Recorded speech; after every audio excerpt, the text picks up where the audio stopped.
Right, gang, welcome back to the Built for Pressure podcast with me, Will Foden. Today I'm joined by a friend, someone I massively respect in the industry, Mr. Chris Whipp. A little bit of a caveat of what he's done.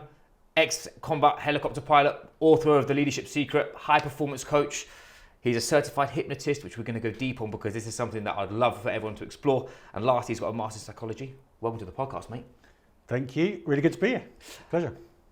First things first, what I like to ask the people that come onto this podcast is, we're talking around what does built for pressure actually mean for you? Just out of your gut, what does it mean for you? It's a good question. I think everyone is built for pressure. Big. Everyone has that. What I mean by that is humans are built for pressure. Yeah. You know, we wouldn't be here if we couldn't deal with pressure. Unfortunately, stress has sort of overcome. Stress used to keep us alive, and now stress is actually killing us. Yeah. So that's quite an interesting evolution in that term. But ultimately, human beings thrive on pressure. Yeah. They thrive on acute pressure, on acute stress, on little things that happen that they can then overcome. And I don't know about you, but I'm sure most of the things I've achieved in my life that I feel most proud of, apart from my child, I guess. Even that might just be, putting it out there. That might be included in this pressure aspect, but Huge have pressure. come from dealing with Yeah. and overcoming pressure. Nice. Yeah, no pressure, no diamonds, right? Like, I think people that be watching this, we'll go into Chris's backstory afterwards because he's got an eclectic mix of being involved in high performance environments, elite environments, but also environments that we'll talk about afterwards. We talked around off air around some places that say they're high performance but actually aren't high performing. So we'll delve a bit deep into that. But from what's one thing for the audience, just to get a bit to know you, what's one thing that they should know about you that makes you who you are and what you do? I live by philosophy. Massive. So I don't just tell people what to do. In fact, I never tell people what to do. It's very much about learning, living a life of curiosity over judgment. So just always thinking about, for me, high performance is just about continuous improvement. Yeah. It's just thinking about how can I do that better? Now there's an element of always wanting to do better and always wanting to be better at something. But that doesn't mean it stops you from doing other things not well. Yeah. It just means I can do things in a different way for myself when I think deliberately about how do I improve? How do I review rather than ruminate? Yeah, nice. How do I reflect on performance? How do I learn from others? And I think most of that stems from having a certain mindset and learning how to affect the mind and how that mind affects you. You mentioned about being curious. It's something I've mentioned before from a coaching practice standpoint. Is again, just so listeners understand, me and Chris have connected before through Miramar Global and Deep Sky, and lucky enough to sit in a room with him and talk shop around the mental performance side of things. And I'm on a big mental performance journey myself, and recognizing that the physical side of things dictates the pace of how I can operate, but what actually takes me to the next level isn't just the physical, it's actually the mental. You were mentioned about being curious. Again, off air, we talked around you've had a very eclectic career in multiple different fields. Give the listeners a little bit of an understanding of, we mentioned you were at the PTI before. Give us a bit of a roadmap of maybe your journey from a coaching standpoint, because I think it's really important to understand is the problem with coaching that I find, and maybe you can agree or disagree, is everything it depends and everything's situational. And when you're playing a higher level of the game, there isn't like a blanket statement term, go and do this and this will happen within reason. I think that always stems from experience. It stems from, again, hugely educated in high performance fields, and that's that you're now a Swiss Army knife, which is brilliant, but it also can be, like you said, everything it depends. Give the listeners a bit of a context in relation to, going from a combat helicopter pilot to a high performance hypnotist. Give us a bit of a roadmap. Why? Why? Yeah. Why? And what does that actually mean? Context is key. As you said, as a kid, I wanted to be a pilot when I grow up. You can't do both, as people will point out. But that was always my aim. But there was a lot of ways of that being stopped. So I applied to Air Force and was rejected. Applied to the Navy, was rejected. Not because I couldn't be a pilot because I'd passed the aptitude test, but because they didn't have any place or they just didn't want me or whatever it was happened to be. Maybe they just didn't want me, which is fair enough. They're just being kind with the exit form. So as you said, so I was a physical trainer, physical instructor or something, but that was something that I spent a while just touring around the States. I wanted to get a job in fitness and in health. I was always been interested in physical health. I'd always been fit and running and playing rugby and all sorts of things as a kid. And so it was a natural progression for me to do that aspect. What little did I know you needed qualifications to do that. I basically returned from touring around the States as a 18, 19-year-old, I think, and I wrote to all the leisure centres in my area, just saying, I'll paraphrase, it was basically saying, I'm amazing, could you give me a job, type thing. One of them got back to me, only one got back and said, hey, would you like to come in for a coffee? Oh, cool. And discuss the future of your fitness career. And I went in, very nice guy, had a chat, had a coffee, told him about myself, told him I wanted to be a pilot, told him I was interested in fitness. And he just said, this is great, but you do know you have to be qualified to be a lifeguard, to be fitness instructor. I was like, I didn't know that, no. And he said, well, I don't have any jobs at the moment, but my cleaner's away on holiday. How about cleaning for a couple of weeks to just work in a leisure centre? And I said, yeah, great. So I cleaned that place like it had never been cleaned before. In fact, I guess it hadn't in a lot of places I found. And then after a few days, he came and found me in the shower. I was fully clothed and I was cleaning it. Just to be clear, just so everyone knows. It was my job. And he said, please come to the office and chat. And I went and chatted and he said, look, I can see you're hard work. I see you keen. I'll put you on these fitness instructor courses, put you on lifeguard courses, and you can stay. And I stayed there for a couple of years and was duty manager and all sorts of things in different leisure centres. So that sort of approach, again, what drove me to do that, I don't know, but I was really interested in it. I found out at school, if I'm interested in something, I'll learn and I'll work at it. If I'm not interested, but it's important, then I need to find a way of being interested. So I need to link it to something else. Was I interested in maths and physics? No, but I was told if you want to be a pilot, you need to get maths and physics. So it wasn't, well, now I'm interested in maths and physics. Well, I'm still interested in being a pilot. This is what I need to do that. So I need to learn it. I need to work at it. So it was that sort of progression. Eventually, the Army accepted me as an officer. So I went to Sandhurst. Awesome. I didn't realise that still didn't mean that you were necessarily flying. They have a very strange, a bit like taking options at school for your subjects about how you get into which regiment or corps. Logistic Corps took me straight away, and that taught me a lot because I had a troop of over 70 odd. Oh, wow. Which was wonderful leadership experience, going to the Balkans and then straight onto a pilot's course, and then didn't really look back from that and flew multiple types. Actually ended up with the Navy for a couple of years flying as well, and then on the, as you mentioned, the attack helicopter program as well towards the end of my career. And along other things, leadership, running the sort of command and tactics wing for the Air Corps, things like that, which is about leadership obviously, and preparing for deployments. So taking units through their pre-deployment training, making sure that they're ready for what is obviously needs to be a high performance environment. There's a different version of high performance there, which is definitely so the pressure is there. Yeah, and then after that, it was a case of wanting to go into coaching, understanding it. The coaching world is quite strange, as I'm sure you know. There's another podcast in itself. There's a few podcasts in that. There's a lot of people out there who are claiming to be coaches who just have it's a bit like getting an online celebrant badge where you can run weddings. You can now literally pay for something and suddenly you're a coach. On Groupon for £17 on the deal, Yeah, and I found that quite disappointing because I just really wanted, I used to really enjoy the instructional side of it, seeing people, go off and achieve, literally fly, I guess, in my case, but actually go and do something they never thought they could do. And achieve things. And of course that then pointed me in the direction of understanding limiting beliefs and what that does. That took me into the world of neurolinguistic programming, which I went into this very skeptical. All of the things I do, I'm pretty like, go on, prove it type thing. And I'll try it though. But that curiosity is always I'll give it a go. And literally in the space of the first few days, I'd done an exercise that changed my taste buds on something. I watched people lose their phobias. I worked out that, hold on, there's more to this. And then obviously hypnosis is involved in that as well.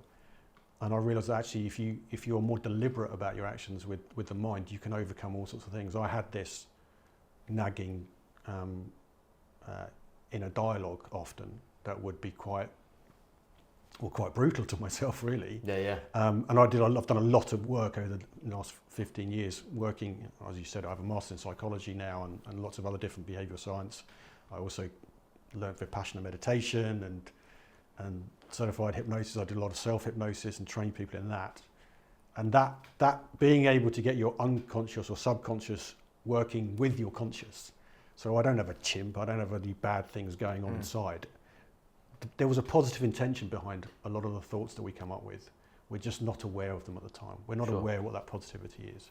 So once you bring that conscious and subconscious working together, suddenly you're more confident, you're more efficient, you're more able to be a high performer, you're more deliberate, but also you're more content. I was going to say happy, but I think happy is more of a, in the way I use it, it's more of a sort of temporary. Yeah. It's happy in the moment, not Exactly. You're never content, because if you're content, you're bored. Vice versa, because you want to explore and achieve, but not explore and achieve to prove your self-worth or whatever. It's explore and achieve because there's a big. You're curious. I think that's something that is hugely prevalent in the high performance space, is the deliberate practice of being an asset in a situation. Is all well and talked around, but it's not lived by. And again, we're going to jump straight into the hypnosis thing because I'm fascinated by it. I think this is. It's a lot. Just look into my eyes, Will. Yeah, let's look into my eyes. That's it. Yeah. We start taking me. No, I'm joking. The NLP changed my life. When I left rugby, I felt lost. Similarly, you may have had this. We have a lot in the military. Is when you leave the military, I was a soldier. Now what am I? Whereas I had that when I left professional sport. Was everything was geared to my rugby and my performance in that realm. NLP did exactly what you said, was not do this some wushu simple transition. It gave me the opportunity to put everything out on the table and recognize that actually what the game I was playing before wasn't actually the real game. It was such a game inside a void that actually regulate myself in high pressure situations was actually a skill. It wasn't just a barbaric I could do or motivational quotes or putting pictures of lions on your computer because you want to be an alpha male or any of that jazz. It was actually science-backed neuroscience that actually gave you the keys to your car back. Give the listeners that again. I'm going to give you the tennis ball and just hold on to it and run with it for me. Hypnosis. Give us a bit of an oversight, because again, this fascinating. When we were talking about off air. We talked about marketing hypnosis. We talked about buying. We were going to a shop and buying something for impulse buying or compulsive or whatever. Give the listeners a bit of an understanding around what you mean by hypnosis, because everyone out there at the moment is looking at this going, has he got a hat on and got that? He said, look into my eyes. It's like old boy off Little Britain, isn't it? That thing. Well, give us a bit of a... It's interesting. A lot of people, there's people out there who say there's no such thing as hypnosis. And maybe they're right. But as I say, well, have you ever bought anything you didn't want? Well, what is that? And then you see people, are scared of hypnosis because they see people jumping up on stage and eating onions and running around taking the top off and all sorts of things like that. We had a worse hypnotist come to my university. It definitely was a different way. That wasn't high performance, put it that way. That's another podcast. Yeah. But the point on that is that, well, if you think that someone can control you that much, what if they were doing it ethically? And what if they were doing it for something that was holding you back? So what if there was something that, I never really thought I was going to eat an onion and run around on stage, but actually I'm scared of presenting in public, or I'm very nervous about going and doing this, or I'm just nervous about asking someone out, or whatever it happens to be. What if they have that much control over your brain that they could make you confident, that they could improve how you want to be and eliminate all of those beliefs that are holding you back? Wouldn't that be a better thing? So actually, I think it was Mike Tyson said that hypnosis is not about losing, it's about taking control.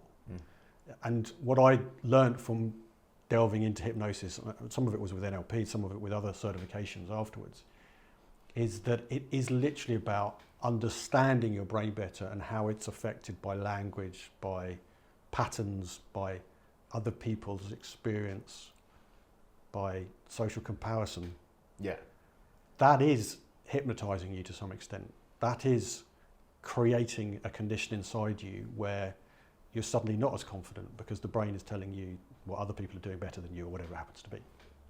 I've just had this, again, personally, happy to go into it, is I had a mental performance profile done on me, and ever since I was young, I've been very externally validated, i.e. rugby.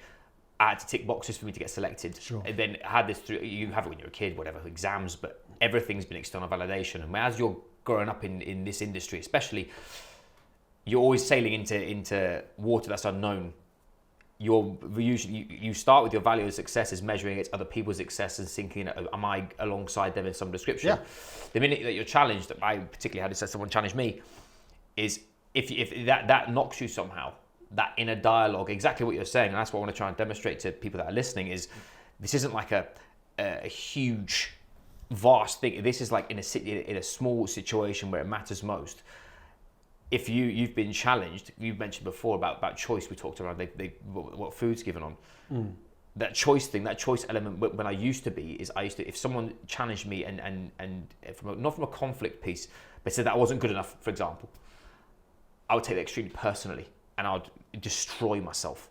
Because even if I was rugby, I would make 31 tackles, I would have scored a try, but missed one tackle, I had a shit game. Yeah.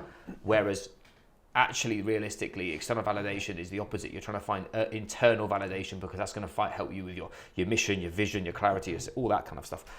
From a hypnosis perspective, I assume that's what we're designing this practice for, is to try and alleviate that kind of thing. Well, it just allows you to gain control. Let's start from a different point of view. So that aspect of that inner voice, thinking it is a bad person, thinking it's a negative, thinking it's that devil on your shoulder and things like that, I eliminate that. So my point on that is it's just misunderstood. So I hate to break it to everyone, but evolutionary, our ancestors were pretty negative thinking. They were pretty wary. Everything was going to eat us. That's what. Yeah, there was saber-toothed tiger. tiger. About saber-toothed tigers. I don't know how many of them there were, but there's always something, isn't there? That if thousands of years ago you walked around with a smile on your face and everything's happy and all that sort of stuff, you didn't live, did you? So the only people that actually survived, this is why actually stress kept people alive, that aspect to be able to go, I'm in, and do something about it. These are the people that bred, that actually we evolved from. So we evolved from people who were able to go, what's going on? And deal with it. Now, the problem that we have now is that it's accentuated by the fact that there are stressors now that aren't really life or death stressors. They're not even close, let's face it. Yeah, they're very different now. The stress with your boss shouting at you compared to... And actually, they probably never happen. No. Over 90% of the things we worry about probably would never happen. You're you're building a story in your head, preempting just in case, but that never actually happens. So that pressure is actually worse for you than just allowing it to happen. Right? Yeah, because it builds and builds and builds and builds. So how do we counter that? Well, you need to be deliberate in your actions and think about it as a skill, as a mental performance skill, and that's what I work on, and that's what hypnosis helped me. But it's also helped me as an instructor before and a coach. How do you impart that with other people? And again, everyone wants it now. Everyone wants it. Of course, they want to be sorted right now. Which the weird thing is about hypnosis is that sometimes it can do that, in terms of phobias or anything else. Sometimes even language. You don't have to be in a big trance to be in hypnosis. And you're not walking about doing this. Yeah, you don't have to do that. You can be just conversationally in a trance. It's a lot of link with one of the areas I work in is flow state. There's a bit of a link in there. It's a bit like if you're in flow state, you're kind of in a trance, aren't you? You're kind of locked in the zone. You're doing things that time stops. Things are moving at your pace. Exactly, all those things. So that's another aspect. So thing I'm working on, hypnotic flow, is combining that. How do you create the conditions to put yourself in that unconscious competence state? So you're almost like consciously going to an unconscious competence aspect. All of that is really just allowing you to deal better with your thoughts and then change them in a way that work for you rather than limit you. Nice. So some of that is just learning how to just say, okay, whatever. I mean, that meditation, why meditation is quite useful, and it's different from hypnosis, because hypnosis is about sort of control, whereas meditation is kind of releasing control. It's like being open compared to being focused. It is, yeah. But Vipassana was a very eye-opening for me as well. It's the only way you get into it is like it's 11 days, 10 days of noble silence and discourses every night, and up at 4:30 and it was quite. Where was this? It's another podcast. This was in Herefordshire, but they're global. Okay. It's pretty much the forerunner for mindfulness. It's the real depth of what mindfulness has come from, I think. Oh wow! I think Daniel Goleman, who did emotional intelligence, I think he studied Vipassana. I'm sure a lot of the self-help, professional help people have looked into it as well. So it's slightly different to that, but what it is very good at is getting to the point of thoughts are just thoughts. Mm. They're just a thought. So rather than craving things and being really aversion to things, and it's those two extremes. If a thought comes in, just that's an interesting thought, and off it goes. I started to develop that into more of a, well, what else could it be? So when the situation comes up, oh, you're not going to be able to do that, Will. Or why not? This has happened. Well, did it happen? What else could it be? Mm. What else could that mean? What else could have happened? Or what else might happen? In the military, we often look at, what's the worst case of what could come up. Worst scenario, yeah. Now, the manifestors are going to go, that's not a good thing to do because you're going to create it. But I quite like to think there's an overlap there where actually by having a look at it and going, well, that could happen, I've now calmed that side because I've got a plan for it. Mm. I read a lot of Stoicism, Stoic with a capital S, not a little s. Of course. And ancient philosophy is amazing if you bring that into the modern world as well. So all of those things just help you to be able to say, well, that's the worst case. When I say, okay, what's the best case? What's most likely? Mm. And it's that sort of aspect to be able to just not dwell on everything, because I like to think that we train for anything, not everything. Sure. There are some organisations that will have a list for just about every single scenario from 1 to 99. Well, guess what? Next week, 100's going to come up. And then what? Something different's going to come up because the situation changes. So train yourself to be able to deal with any situation rather than try to train for every single different situation. And that's where training the mind comes into it. And we see this so much in sport. I mean, Roger Federer, or the great man as I call him. Unbelievable. He's one of my favourite athletes. I used to play tennis as well. But incredible. He still had that recognition of the continuous improvement aspect. He'd already won I don't know how many Grand Slams when he suddenly decided I want to change my racket, or I want to change how I hit my forehand or something.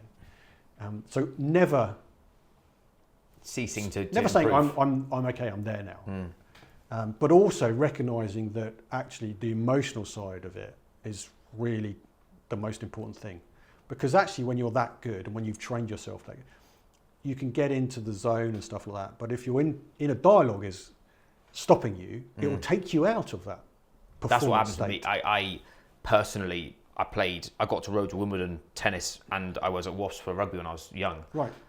I got smashed on that. I played at Queen's, captained the men's team wow. at 14. I was a good tennis player. I played at West Middlesex, and exactly what you're saying there.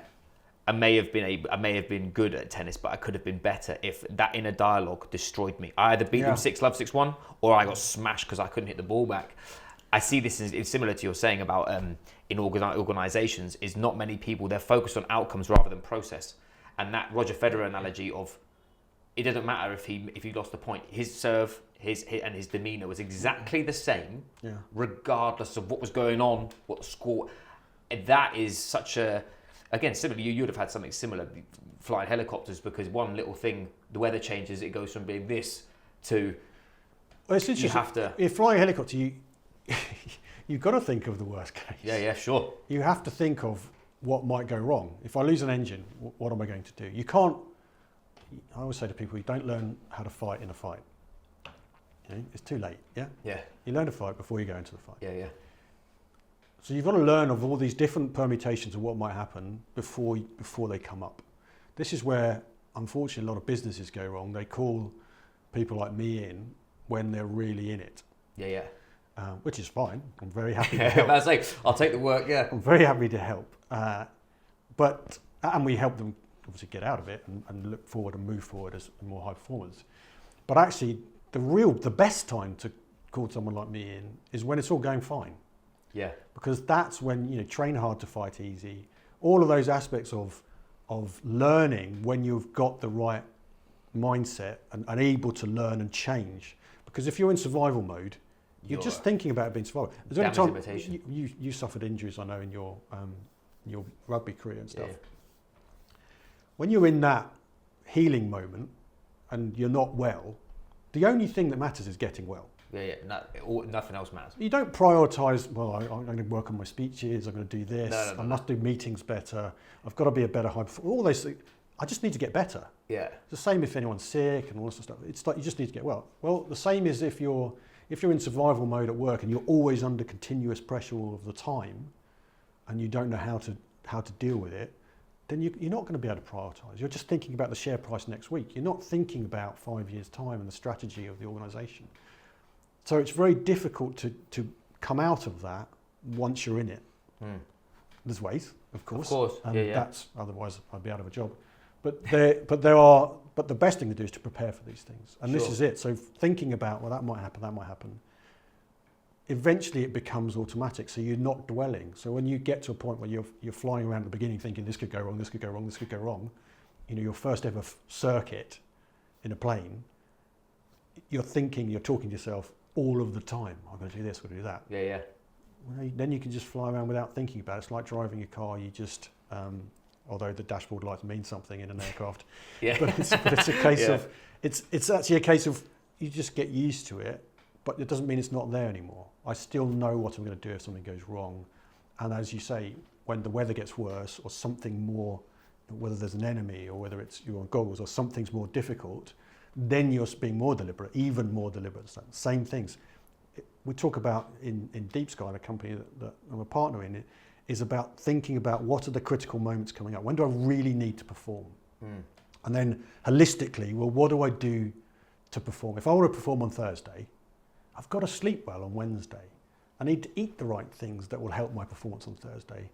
I don't want to have an argument with someone on Thursday morning. Ideally, I want to talk to someone I love on Thursday morning who will pick me up, or I can get in with someone who's going to really sort of give me whatever it is that I want to experience. If I want to be confident, then I want to talk to someone who can make me confident. If I want to be fun and happy, then I want to do that. I think being very deliberate about what is the effect I want to have on that system. We talk a lot about effects-based planning. What's the effect I want to have on this situation? And then go back and go, well, how am I going to cause that? Awesome. So how do I then, what's the best way of causing that? Yeah. And then the idea of when you're thinking of those ideas is to be like an improvisation guru, where there's nothing wrong. It's always build yes and yes and yes and yes. And then you can start going, okay, what's actually possible? Okay, yeah, nice. But you've got that creativity flowing. There's no wrong answers. It's just curious as well. There's no judgment. Yeah. Curious. Well, that would be difficult, amazing. especially in the environments that you operate in now, relating into corporate pressure. Yeah. The difference, the messy middle is always going to be where the battle's won or lost. From my experience of like leadership is ugly, whereas people on the top line, spreadsheets, stocks, all that kind of jazz, that's all metric driven and numbers. But actually, how do they get themselves there is all people issues, not necessarily just business strategy. It's actually getting people to operate at a higher frequency. You mentioned about transformational leadership is from the inside out. Actually, just for we'll transition through into the Deep Sky stuff and how you got through there.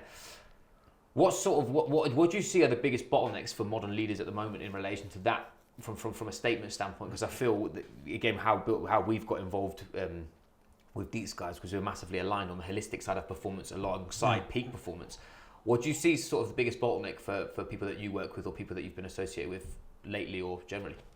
I think a lot of issues out there are based around, again, limiting beliefs, but also incorrect perceptions. So the perspective is such and such, but actually the reality is something completely different. Yeah. But when you're in it, you don't see that because they're not able to step back. Time appreciation. I don't know, so many companies just go from meetings to meetings to meetings to meetings to meetings and nothing in between. Yeah. And also something actually some of the meetings aren't even worth, because they're not necessarily run all in the right way. Just by having a 5-minute transition period in between meetings and having a deliberate, whether it's a breathing exercise, whether it's a stretching exercise, whether it's a focusing in a lot of things that we do in terms of hypnotic stuff is, even if I'm walking from one meeting to another, what can I imagine, if I want to be confident walking into that next meeting, what can I imagine of confidence building into that? If I imagine someone in front of me who I think of as confident, or me who I think of as confident, and then I just walk into that and I catch up with that. And I'm just playing with my mind in terms of generating a more confident perception of what you need to be.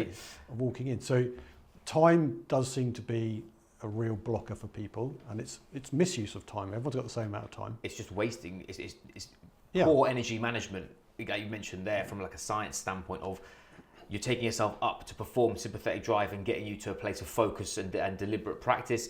And then the expectation to hold that level of pressure for the whole day across 8 different meetings, 8 different subjects. How can you even, we service the human inside the performance, is like you said, from a scientific standpoint of stepping back, a 5-minute recalibration, come back down from that arousal curve, get yourself back into a place where you can create and think.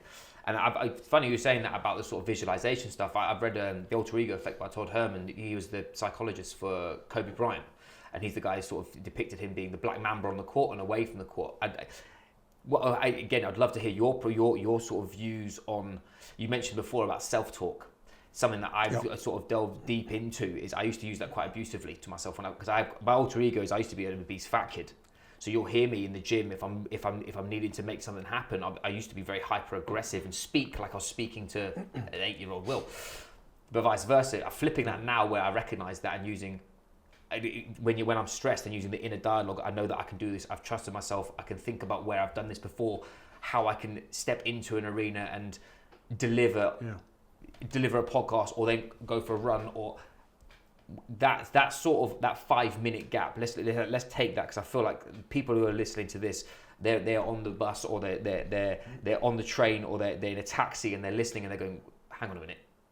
Actually, I realised I needed to step back, but what's that actually doing? How should somebody tee that up? Or is there do you have like a step theory in relation to a step process of what do you, after action review, you mentioned that before, we've got a step process of that, but flipping it for prepping someone to be somebody they need to be at the right moment. Is there something that you'd advise or from an experience? Yeah, first thing to do is learn how to breathe.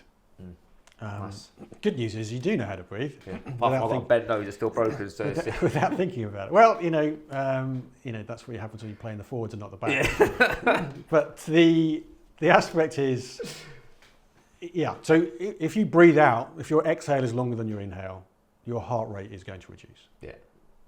So just by taking a deep breath in of a few seconds, and then breathing out, I like to double it. So if I take 3 seconds in, pause, 6 seconds to breathe out.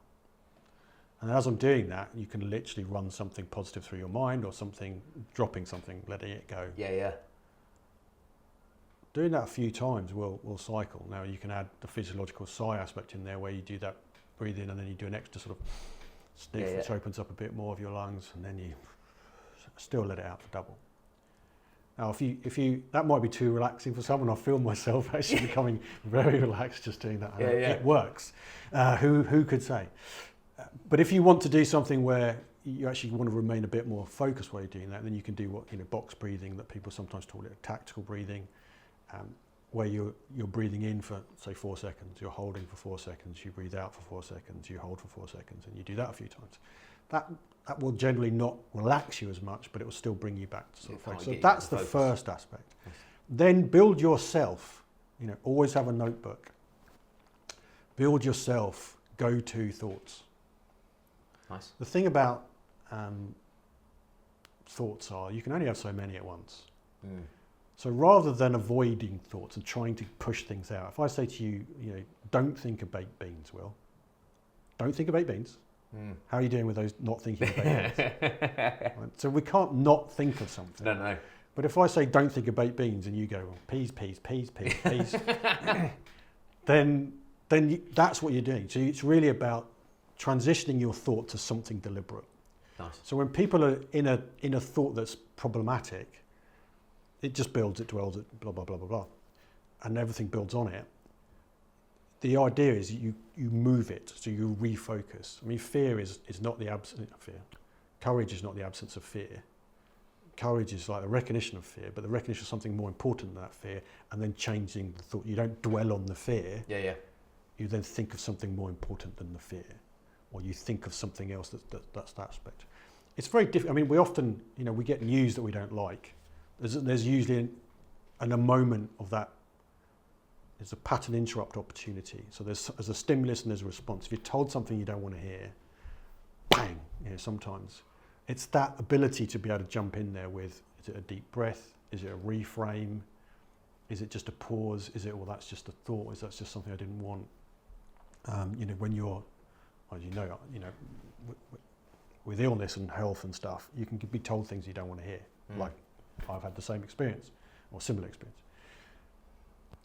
That will then keep coming up. So you just got to keep moving it and parking it and going on and think of something else. That's the point, rather than dwell on the baked beans. How are you doing with that? Are they still there? It's that aspect. So yeah. I would love to, again, as candidate, again, the health aspect of things. I've got a question around the sort of the health and performance of business leaders, but I'd like to circumvent that because I think that would be really poignant to go through with you, is how you do that with yourself and how you've been able to, in situations, be able to do that. Because I think something that emotions are signals, and I totally never understood that your imagination and your previous experiences run through the same neurology. Like you can, like you said, if you imagine the thing, you can make the thing happen, not manifesting, but more from being a perception stuff. How you're able to park, like you said, the health stuff, how you're able to park that information that you've had before and reframe it. Talk us a little bit about you, if that's possible, just because I think that's really important, because I think people are going to be now sat there going, I think there's different versions of pressure, and you're like the pressure that you've had yourself from a personal standpoint and from a professional standpoint. It'd be wicked to have sort of some illustration of that, just purely to give people context, but also to recognise that actually this is, you literally practice what you preach. Yeah. And I think that's really important for the others to know, but also to see that this is, you're active in it yourself. Yeah, well, as you know, a couple of years ago, literally this month, I was diagnosed with prostate cancer. And the immediate response from the consultant was, we need to take it out, in 6 weeks, we can book you in, sort of stuff. I was like, okay, it's not good timing really. My daughter starts university, I'd like to, all this sort of stuff. Then it's a case of, okay, well, we could do it, by the end of the year then. Okay, well, it doesn't sound like an emergency then, what's going on? Now, there's lots of things that go through the mind with cancer because of the word, and it means lots of different things. Yes. And let's face it, I'm very lucky. I'm still here, I'm fine, all that sort of stuff. So clearly I'm lucky with the little C that I got. But that didn't necessarily go that way, or wouldn't have gone that way if I'd had surgery or whatever happened. So I'm very lucky that I can actually deal with my emotions in the moment. But people say to me, well, was it a surprise? Well, not really, because you go through quite a few tests before you get to that stage. So obviously there's the gloved digit aspect, which again is another podcast. Yeah, that's a different podcast. I'm sure, but don't be afraid of it. If it works, it works. Yeah.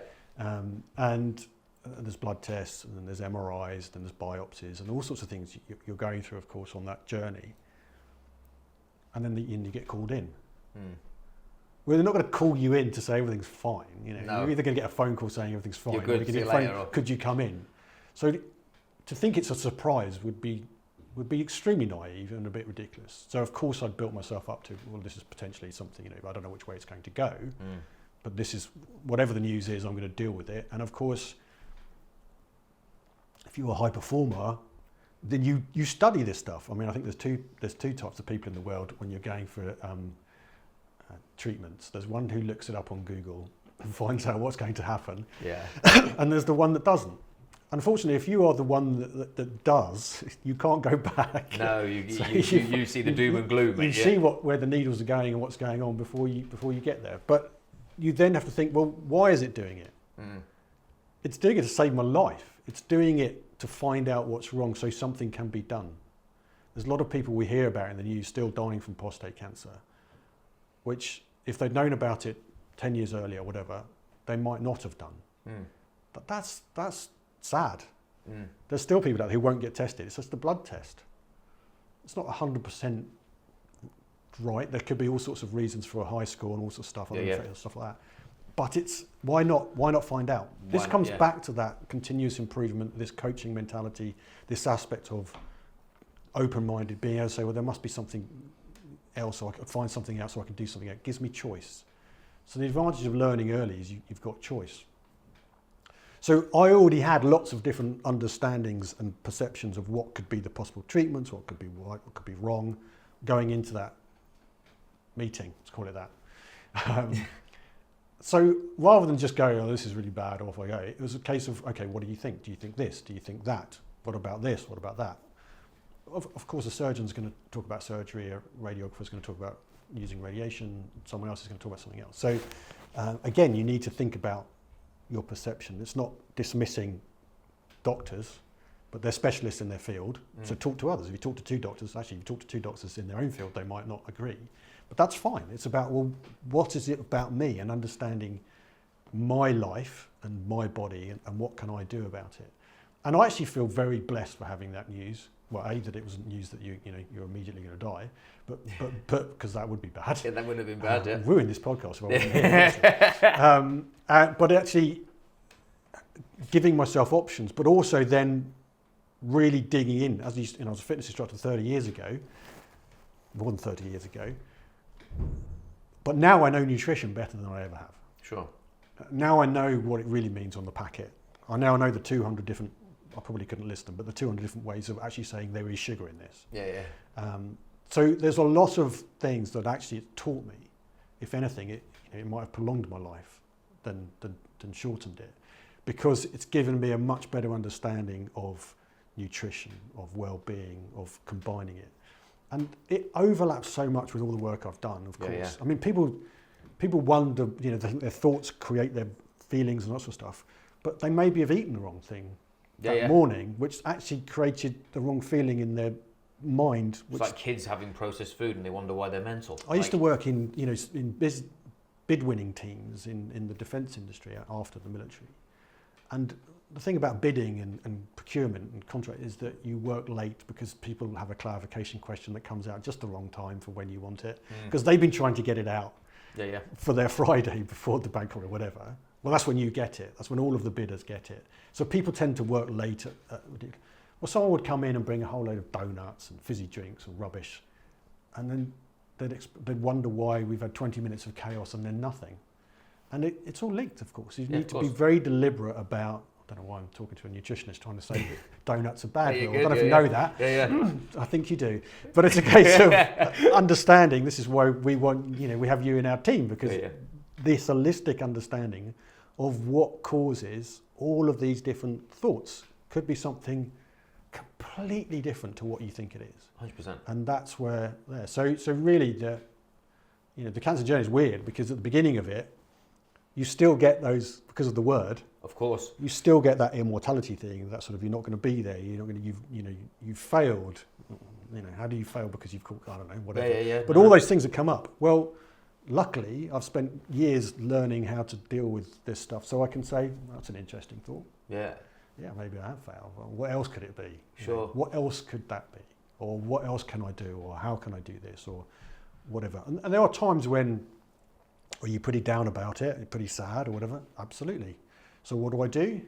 All right. 2 hours. You've got 2 hours to be sad. Nice. 2 hours to be down about it. 2 hours to feel sorry for yourself. And then you've got to move on and do something else. And that seems to help as well. Mate, that's amazing. And like you said, I think you're so, like you said, it's the expectation of yourself to be able to deal with it was the reason why you were able to deal with it and come out the back end of it with a better understanding.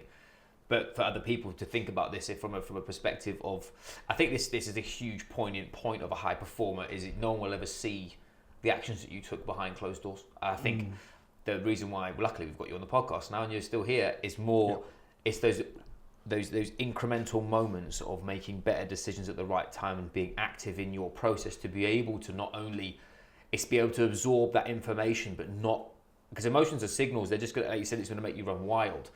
And it's something that I'm personally learning massively at the moment, is like you said, that equanimity is a Buddhist term for being calm under chaos. if you've met the word, you're the word in that relation, because when you're given that information, emotionally, I can only imagine. I mean, unfortunately, I lost my dad to lung cancer, but in very different circumstances, a very different position you're in.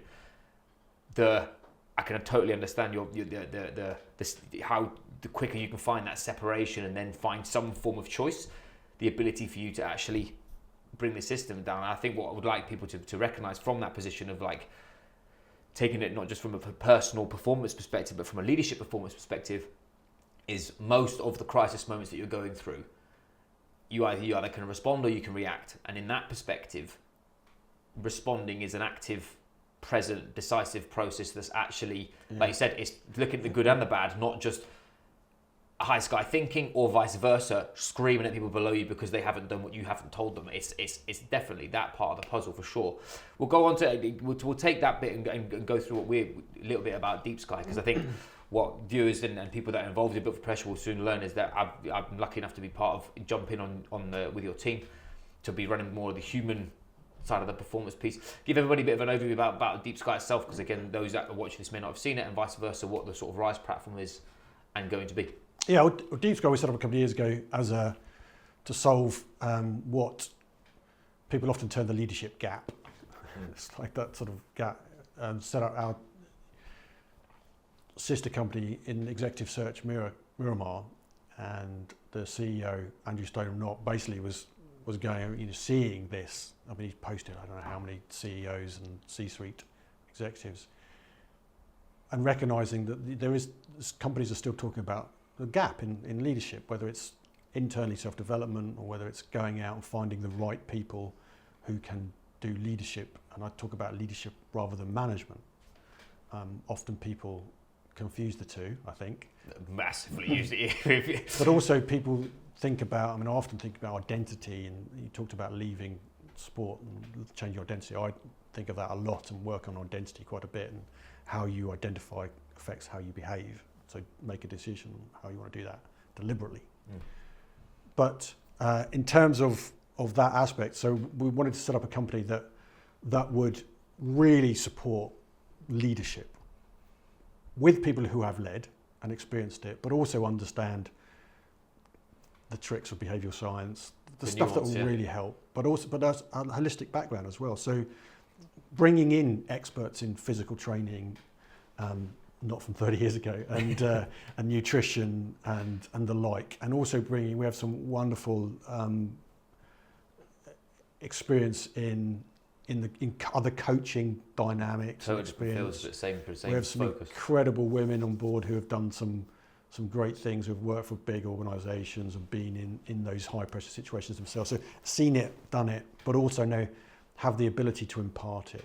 You talked about calming chaos and stuff earlier. I think that grace under pressure, that is a wonderful skill to have. I recognise that I was blessed with some of that anyway, from just being someone who's never excited, I guess. just never down. Just level. Just sort of just whatever. Spirit level you are. But actually, I've worked on it too, because there were times when if I knocked over water or something, what are you doing, you idiot, or whatever. And so I've also worked on that aspect of, it's just water or whatever, it's just that, or it'll pass or move on, or what else can it be, and seeing things as an opportunity. I really see that what I've been through with cancer as a positive. I think I've learned about myself. Obviously I've tested myself, but moving forward, it's just been really positive. So there's always looking for that. But in businesses, it's about recognizing that there's always pressure. If you are in a leadership position, remember, you can't decide to be a leader. Other people decide whether you're a leader. What you can decide, though, is to exhibit behaviours that you hope people will think is leadership, and that people will be inspired by and follow. So really, this is about changing within. This is why we go in there. I used to say at the beginning, if it's not life-changing, it's not worth doing. That might be a little bit over the top and a bit egocentric. But ultimately, I really want people to feel different.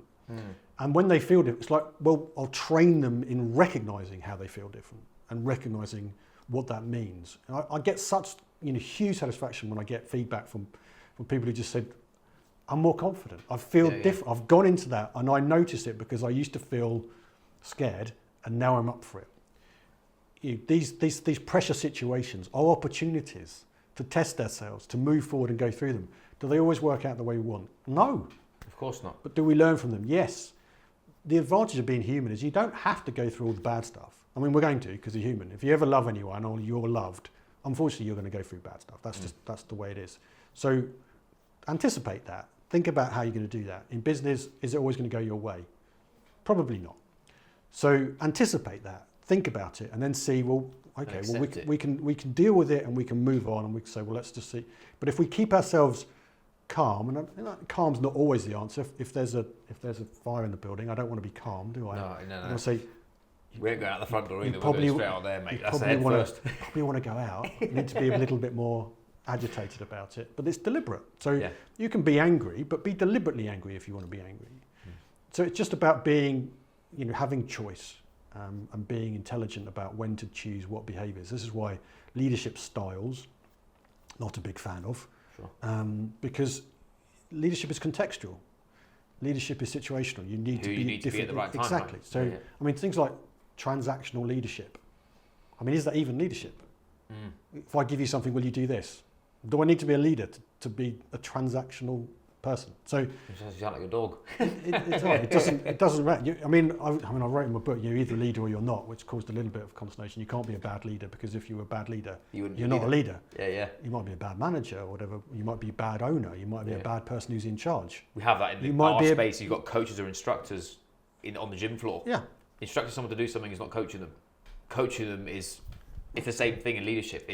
It's all well and good, you're just telling someone what to do, but are you empowering them to pull them to be on the mission, or are you doing the opposite of being dictatorial and you're trying to use whatever, and the ultimate thing is that you need to be able to do all of those. There's a time and a place. There are times, but to do that, it's that interchange of developing trust. There are times in the military, if I say get your head down, we don't want a conversation about it. No. It's too late. So there needs to be that trust of, if someone's telling me to get my head down, I trust them to get my head down, whatever it happens to be, that I'll find out why. Probably be a ricochet or something, that will give me the clue. But there's an element of that in business. Sometimes you just need to be able to do something now because it's important. Well, if the trust is there, they know that you'll explain why. Yeah. They'll trust you anyway. So being able to build that trust and understanding rapport skills and emotional intelligence, connection, reading, emotional regulation, all of those things about lead down to building high-performing teams that trust each other. High-performing teams don't point the finger at each other. They're the first. If something goes wrong, that someone who did something wrong is the first person to go, this didn't go right, I need to do that. We see that when we used to train the Apache fleets off before the squadrons, before they were deploying. At the beginning, there'd be a bit of, ish, yeah. Did I do that? There's lots of pointing out and stuff and things like that. But of course, we've got videos and playback and all sorts of stuff.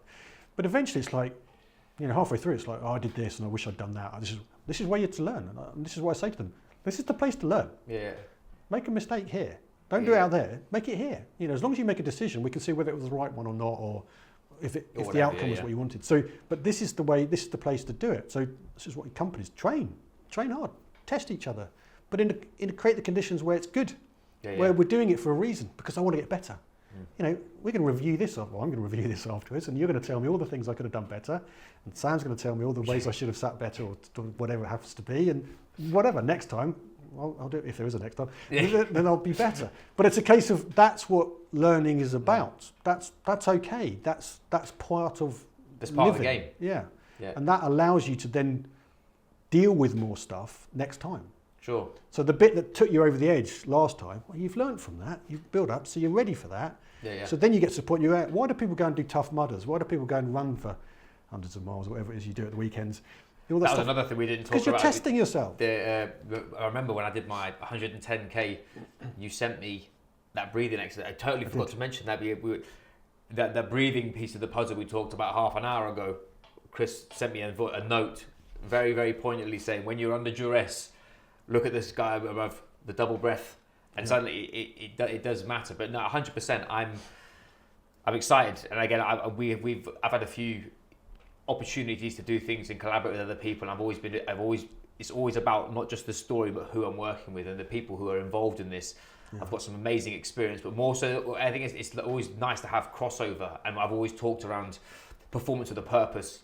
and building better human beings. Like leadership is about building better people, and ultimately helping someone become more self-aware and take charge of what they're doing is not an off-the-shelf product. It is immersive. It is something that is exploratory. It is something where there has to be wrong for it to go right. There's so many contexts, and again, it's the same with my S&C coaching or my nutrition. It's never about the perfect, because when you're traveling to 4 different countries in a week, you think you're going to do this perfectly. It's never going to happen. The expectations not there. So the vice versa is something that I'm really, really happy to be part of, and I'm really looking forward to for the launch, and also just to be doing stuff in the future. Tell everybody where they find not just you, find your book. We'll plug your book definitely.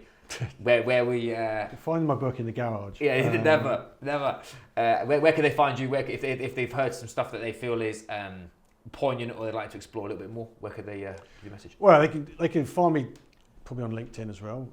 They can find me on deepskyleaders.com, but they can find me through you. I mean, we're so blessed to have you as part of our team, your extended team. You've got your own business and stuff, but it's wonderful. The Rise platform that we're setting up and launching soon, let's go with that. Yes. is just an opportunity for, I mean, we deal with corporates and we deal with teams and lots of stuff, but it's also an opportunity. The Rise platform is for individuals who are interested in high performance in the business sense, but for people who think there's a difference between life coaching and business coaching and lots of stuff, it's all if you leave your life at home and your work at work, then you're a better man than I am, or woman, or whatever you identify as. That's a podcast in itself, by the way. It's just a case of that's easy, because it's always there. Everything we've got is in there somewhere in some way, and every time we recall it, we tweak it a bit as well. So the Rise platform is really there for people to engage with like-minded individuals, to also get at least one session. We'll do more eventually, live session online that they can interact with, learn something new, whether it's about self-talk, whether it's about nutrition when you're traveling, whether it's about sleep patterns, whatever it's about, running decent meetings, strategy, talent growth, whatever it happens to be. At least once a month there'll be something where they can engage. They can join on the Zoom call or something.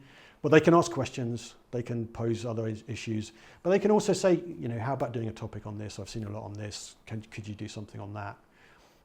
And meet other like-minded individuals, and hopefully we'll develop. They can also find little snippets from all of the coaches as well on the site that will give them top tips on breathing. I've put on there some of my inner coaching models or that you can use, not just inner coaching, but you can use with each other, and coaching skills. There's frame communication model. There's stuff about nutrition and sleep and energy. Is wonderful stuff that you've put on there. There's other coaches who've put on the top tips about gaining control, going into meetings, all stuff like that. Just really, all the cool stuff. It's very early days. The idea is that we build it and build it and build it, and it's just somewhere that people can go, ready to rise, I think will be the URL. Nice. And obviously you can find it through Deep Sky. I'm sure they can find it through you actually, because you should introduce us from your team. Sure. And then eventually they'll get something from it that they can go and experience. So it's not just it's actually doing it. Really doing it. But doing it, say, not because we've said it works, but do it and say, well, what does that do for me? Does it work for me? Do I need to adapt it? I mean, all the models that we give, feel free to adapt them for your own personal life and to make it. But also to be able to just go. I know coaching is expensive at the top end, but being able to just reach out and say, have you got any advice on this? And there'll be articles and stuff. So awesome. Yeah, it's really exciting. It's we'll see what happens. But we'll take the feedback and make it better. It's always good when I've always been a person of I love the term incubator. It's when you're putting like-minded people in a room, cool stuff happens. And I think that's the piece of this puzzle is instead of doing what most people in the industry are doing, is trying to be hyper specific and using some form of exit strategy or end outcome. This is the opposite. This is actually a platform where it's more immersive, and you're looking at we'll call it an athlete, the leader, the business owner, whoever it is, from a whole different perspective of being hyper specific and having industry leaders in that field. So again, I'm super excited for this, and I will link everything underneath both the YouTube and the podcast. Thank you very much for coming, for being part of this, man. Likewise, thank you. We'll I was about to say I'm going to give you a ring after this, because there's all sorts of stuff in my head going, right, this is happening to me, we got to do. But no, thank you very much, man. I appreciate you. Really appreciate it. Thanks for your time. Legend.